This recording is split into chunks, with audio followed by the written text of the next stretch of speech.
My name's Adam with Grappone Ford, and today I want to tell you about our all-new mobile service unit.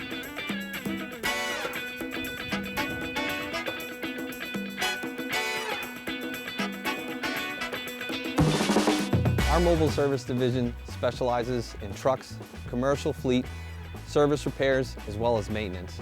If you have something that's outside of those guidelines, give us a call anyways and see if we can come down to you. We do customer pay work as well as Ford warranty repairs. Our van we started out with is a 2020 Ford Transit full-size van. It has dual rear wheels and all-wheel drive.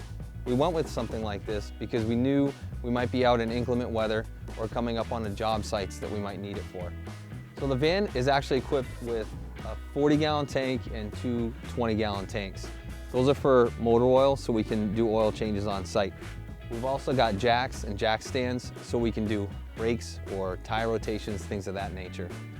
The doors on the van open completely, so we have full access to the back of the vehicle. Inside here, we have our oil reels, waste oil disposal, and an air line. In here we have a full complement of tools to do whatever we need to do mobily. We've also got Wi-Fi on board with a laptop and full diagnostic capabilities. We can diagnose check engine lights, drivability concerns, and even do some module reprogramming. We've got our own compressor on board so we can operate air tools for quick and efficient service. If you think that this will make your life a little bit easier, Grappone would like to be there for you and your business. Give us a call at Grappone Ford or go online at grapponeford.com.